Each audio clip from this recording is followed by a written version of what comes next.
Selamat sore Sumatera Utara. Sumatera Utara hari ini hadir kembali menjumpai Anda.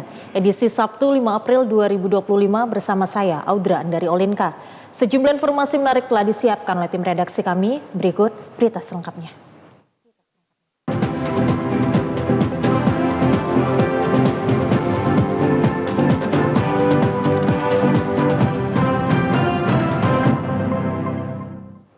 Berita pertama datang dari Kota Sibolga, pemirsa. Satu unit rumah warga yang berada di atas laut di Kelurahan Simaremare, Kota Sibolga, ambruk ke dalam laut usai dihantam gelombang tinggi. Beruntung peristiwa ini tidak ada merenggut korban jiwa. Seluruh perabotan yang ada di dalam rumah berjatuhan ke dalam laut, sementara sesaat sebelum kejadian berlangsung pemilik rumah beserta keluarganya langsung keluar menyelamatkan diri. Menurut pengakuan pemilik rumah, ambruknya rumahnya tersebut ke dalam laut terjadi sekitar pukul 11 malam akibat dihantam gelombang tinggi disertai angin kencang secara terus-menerus. Selain itu dijelaskan pemilik rumah, bagian rumah yang pertama ambruk ke dalam laut yakni jembatan yang berada percis di depan rumah dan kemudian disusul dengan beberapa tiang penyanggah rumah pada bagian belakang dan tengah mulai terlihat patah. Aparat kepolisian Polres Kota Sibolga yang tiba di lokasi kejadian langsung mengevakuasi barang-barang milik korban dari dalam laut. Untuk sementara pemilik rumah beserta keluarganya terpaksa mengungsi ke rumah kerabat sembari mengumpulkan barang-barang yang sempat jatuh ke dalam laut. Mana di dalam laut? Barang-barang udah kami sewa ke rumah kosong. Jadi barang-barang sempat masuk ke dalam laut? Iya, sempat kayak. Jadi sempat angin kencang itu yang menghantam? Iya, angin sama petir yang terakhir itu yang menghantam. Kita beralih ke Kabupaten Labuhan Batu Selatan. Pemirsa, Polres Labuhan Batu Selatan berhasil mengungkap misteri penemuan mayat wanita yang terkubur di perkebunan sawit milik warga Desa Rintis, Kecamatan Silangkitang, Kabupaten Labuhan Batu Selatan pada 10 Februari 2025 yang lalu. Penemuan mayat perempuan yang sempat menghebohkan warga Desa Rintis beberapa bulan yang lalu merupakan korban pembunuhan yang dilakukan pacar korban Nurolom Ritonga, warga lingkungan Martopotan, Kelurahan Langga Payung, Kecamatan Sungai Kanan, Kabupaten Labuhan Batu Selatan, akibat rasa cemburu karena korban dijodohkan dengan pria lain. Pengungkapan ini dilakukan berdasarkan penyelidikan yang dilakukan oleh pihak kepolisian. Pelaku sempat melarikan diri usai kejadian dengan membawa beberapa harta benda milik korban. Namun pada tanggal 1 April 2025, tersangka diringkus di Simpang 4 Kabupaten Asahan. Dalam konferensi pers Kapolres Labuhan Batu Selatan, AKBP Aditya SP Sembiring menyampaikan bahwa laporan pertama diterima dan dilaksanakan di Polsek. Karena ini merupakan atensi maka, perkara ini ditarik ke Polres Labuhan Batu Selatan. Tindak pidana pembunuhan dan pencurian dengan tindak kekerasan, tersangka akan dikenakan hukuman mati atau penjara seumur hidup atau 20 tahun penjara. Sedangkan penyebab kematian korban, sesuai dengan otopsi oleh dokter forensik Rumah Sakit Umum Rantau Prapat, terdapat luka memar pada kaki sebelah kiri, kemudian adanya resapan darah di permukaan kulit kepala bagian atas, dan bagian kepala pada otak ditemukan warna kelabu kemerahan. Bayi atau ditemukan warna kelabu kemerahan. Kemudian adanya resapan darah pada rongga dada kiri dan kanan bagian dalam. Dan bagian kepala pada otak ditemukan warna kelabu. Badan Penanggulangan Bencana Daerah BPBD Kabupaten Asahan menghimbau warga untuk menghindari lokasi wisata yang rawan bencana selama libur Idul Fitri. Hal itu disampaikan menanggapi video viral terjadinya air bah di lokasi wisata air terjun Ponot. Inilah video amatir yang direkam salah seorang pengunjung saat terjadinya air bah di lokasi wisata air terjun Ponot, Kecamatan Aek Songsongan, Kabupaten Asahan pada Kamis lalu. Tampak air dengan debit sangat besar turun dari air terjun dan membuat kepanikan para pengunjung. Beruntungnya seluruh pengunjung berhasil menyelamatkan diri ke tempat yang lebih aman. Kepala Bidang Kedaruratan BPBD Asahan, Zulfahri mengatakan, kejadian di lokasi wisata air terjun Ponot tersebut memang sering terjadi saat intensitas hujan tinggi di bagian hulu sungai. Menurut Zulfahri, tidak ada korban jiwa maupun kerusakan yang disebabkan air bah tersebut, namun warga sekitar lokasi diimbau tetap waspada, dan warga yang akan berwisata juga diimbau menghindari lokasi yang rawan bencana. Sebagaimana diketahui, Air terjun Ponot merupakan salah satu lokasi wisata favorit di Kabupaten Asahan. Air terjun tertinggi di Indonesia tersebut ramai dikunjungi wisatawan terutama saat libur Lebaran seperti saat sekarang ini. Tidak ada korban jiwa akibat kejadian semalam. Namun kami tetap mengimbau kepada masyarakat pengunjung yang berwisata di wilayah Ponot untuk tetap berhati-hati. Dan kalau memang dapat sedapat mungkin untuk setidaknya menghindari dulu untuk berwisata ke wilayah yang dianggap rawan-rawan terjadi bencana. Kalau di wilayah sekitaran Kecamatan Songsongan itu wilayahnya jauh dari pemukiman, tapi tidak tertutup kemungkinan dia terus mengarah ke hilir akan berdampak di wilayah Kecamatan Simpang 4 dan terus ke Balai. Inilah tiba-tiba banjir. Kita beralih ke Kota Tebing Tinggi, pemirsa. Aksi balap liar yang sangat meresahkan warga Kota Tebing Tinggi saat ini menelan 2 orang korban, yaitu joki dan penonton, di mana kedua korban adalah warga Kota Tebing Tinggi. Kepolisian menghimbau kepada orang tua agar mengawasi anaknya, terutama pada malam hari, agar terhindar dari kegiatan balap liar.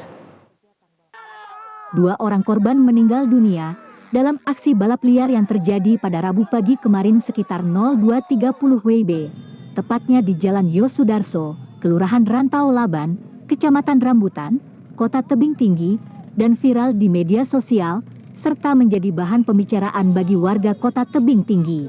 Adapun aksi balap liar dilakukan oleh anak remaja dan 2 korban meninggal dunia, diketahui atas nama Bagus usia 24 tahun, warga Jalan Karya Jaya, Lingkungan 3, Kelurahan Karya Jaya, Kecamatan Rambutan, Kota Tebing Tinggi, dan korban penonton atas nama Deva Afandi umur 21 tahun, warga Kelurahan Bulian, Kecamatan Bajenis, Kota Tebing Tinggi, yang diketahui bekerja sebagai honorer di Sekretariat DPRD Kota Tebing Tinggi. Kasat Lantas AKP Nanang Kusumo membenarkan kejadian tersebut, dan Satuan Lalu Lintas Polres Tebing Tinggi masih melakukan proses penyelidikan, karena sampai saat ini pihak keluarga korban belum ada membuat laporan resmi ataupun pengaduan untuk dibuatkan laporan polisinya. Sementara itu, Kasat Lantas menghimbau kepada para orang tua agar mengawasi anaknya, terutama pada saat keluar rumah untuk terhindar dari kegiatan balap liar. Kami menghimbau kepada warga masyarakat khususnya orang tua, tolong awasi kembali anak-anaknya ya, untuk dicek kembali kesiapan kendaraannya. Jangan sampai anak-anak kita terlibat dari kegiatan-kegiatan yang mengandung arti seperti itu. Kita beralih ke Kota Medan, pemirsa. Unit Raskrim Polsek Patumbak meringkus seorang pelaku pencurian motor yang melakukan aksinya di kawasan perumahan. Dalam penangkapan tersebut, polisi terpaksa memberikan tindakan tegas terukur terhadap pelaku karena melawan saat ditangkap dan mencoba melarikan diri. Pelaku berinisial HD ditangkap saat berhenti di kawasan pinggir kanal bersama sepeda motor hasil curiannya. Kapolsek Patumbak Kompol Faidir Caniago mengatakan, penangkapan HD bermula saat korban melaporkan pencurian motor miliknya ke Polsek Patumbak. Berdasarkan laporan tersebut, tim langsung melakukan penyelidikan dan berhasil menemukan pelaku yang sedang berada di pinggir kanal. Tidak menunggu waktu yang lama, tim langsung menangkap pelaku beserta motor hasil curian di tempat lain. Menurut pengakuan pelaku, dirinya mencuri motor milik korban dan menjualnya ke penadah, dan uang hasil menjual motor tersebut digunakan untuk keperluan sehari-hari. Dalam penangkapan tersebut, polisi terpaksa memberikan tindakan tegas terukur terhadap pelaku karena melawan saat ditangkap dan mencoba melarikan diri. Untuk mempertanggungjawabkan perbuatannya, pelaku kini harus mendekam di sel Polsek Patumbak dan diancam hukuman 2 tahun penjara.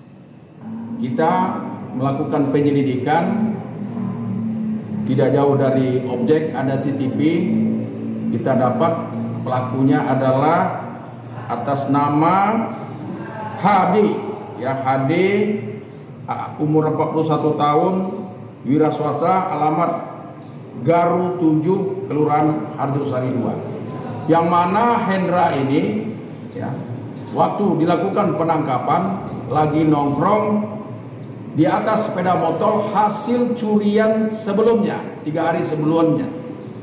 Pada saat petugas Kanit Reskrim Patumbak dengan anggota melakukan penggerebekan. Para pelaku tersebut melarikan diri sehingga dilakukan penembakan di atas 2 kali peringatan sehingga tidak dihiraukan, makanya terarah dan terukur. Pemotor mengambil kesempatan suasana sepi pada Gang Buntu menjamret seorang nenek sepulang belanja di Jalan Pasundan Medan kemarin. Hanya beberapa langkah dari rumahnya, tas nenek raib dijamret pemotor. Video rekaman CCTV merekam detik-detik terjadinya aksi penjamretan terhadap seorang nenek yang usai pulang belanja. Edi, anak dari nenek bernama Laupea Usim menjelaskan, peristiwa penjamretan terjadi pada pagi hari saat ibunya baru pulang berbelanja dari pasar. Tiba-tiba seorang pemotor yang diduga sudah membuntuti korban, langsung putar arah dan dengan cepat mengambil tas milik korban. Korban yang pada saat kejadian, syok langsung terdiam saat kejadian yang berlangsung sangat cepat. Meski tak mengalami luka, namun korban mengalami kerugian jutaan rupiah akibat tasnya dijamret. Anak korban menyebut, pihak kepolisian dari Polsek Medan Baru sudah mengecek lokasi dan melakukan olah tempat kejadian perkara. Ibu abang nggak ada luka atau apa bang? Enggak. Cuman ini shock lah bang ya? Ya mungkin sok sebentar lah, karena tiba-tiba gitu kan. Bang, kalau total kerugian bang kira-kira ada berapa bang? Kerugian mungkin sekitar 1 jutaan gitu ada. Jutaan ya bang? Pemirsa, kami akan segera kembali dengan sejumlah informasi lainnya. Tetaplah bersama kami di Sumatera Utara hari ini.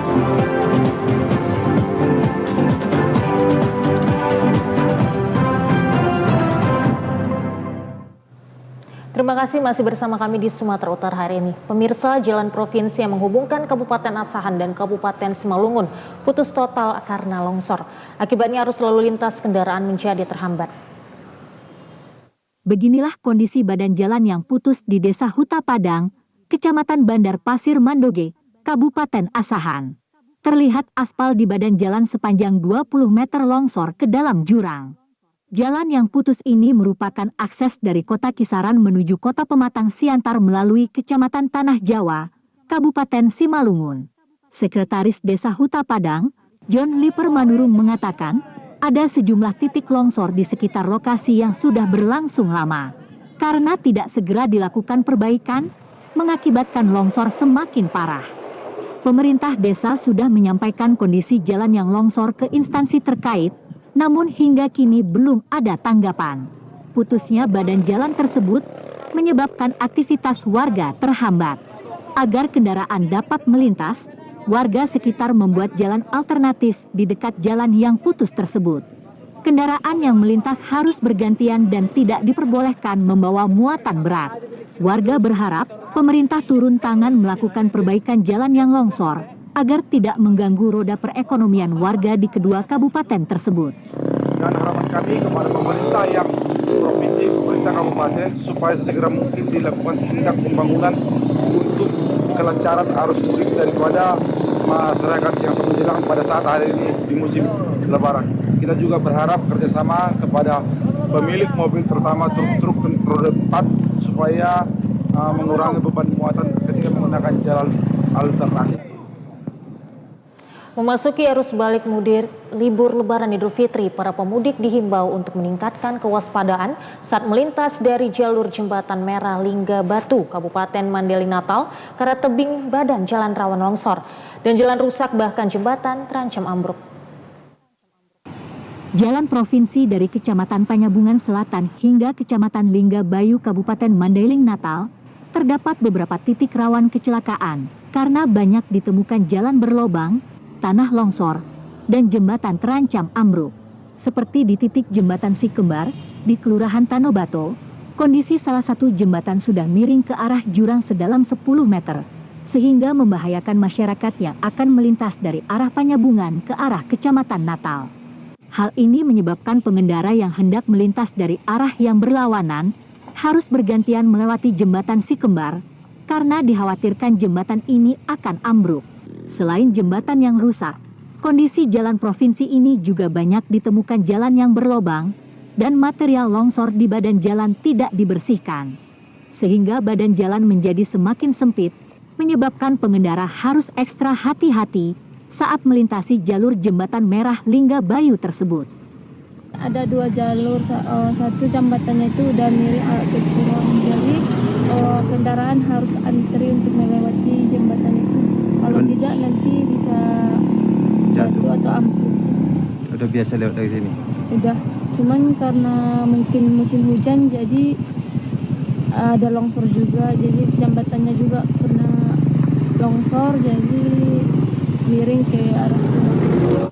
Jalan provinsi menuju pantai barat ini merupakan salah satu jalur tercepat penghubung antar 8 kecamatan di Kabupaten Mandailing, Natal.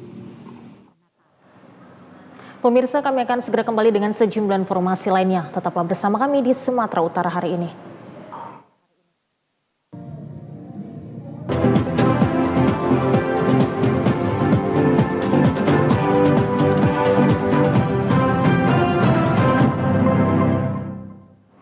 Terima kasih masih bersama kami di Sumatera Utara hari ini. Pemirsa, air panas Sipoholan di Tapanuli Utara merupakan satu destinasi wisata yang cukup menarik, terletak di Jalan Lintas Tarutung yang sangat ramai dikunjungi saat libur Lebaran. Pada masa libur dan pada saat arus balik usai perayaan Idul Fitri, para pengunjung mulai ramai memadati di sejumlah kawasan pemandian air panas di Sipoholon, Kabupaten Tapanuli Utara. Selain menyediakan bak mandi air panas, warga pemilik pemandian air panas di Kecamatan Sipoholon dan di beberapa lokasi lainnya menyiapkan beberapa kolam dengan tingkat kedalaman yang sudah diatur bagi anak-anak, orang dewasa, dan lanjut usia. Bahkan tingkat suhu air panasnya juga sudah disesuaikan. Selain itu, bagi para pengunjung yang datang bersama keluarga untuk menikmati hangatnya air panas, serta bersantai sambil berendam di kolam air panas yang bercampur belerang. Di lokasi ini, pengunjung juga bisa menyaksikan sumber mata air panas alami ini dan akan disuguhkan view yang cukup menarik dengan pemandangan barisan bukit kapur yang cantik bak salju dan menjadi tempat spot favorit untuk bersuah foto dengan panorama yang cukup indah dan alami. Tingginya antusiasme pengunjung diharapkan pengelola wisata dapat terus menjaga kebersihan dan kenyamanan lokasi, sehingga wisata pemandian air panas ini tetap menjadi destinasi favorit setiap musim liburan.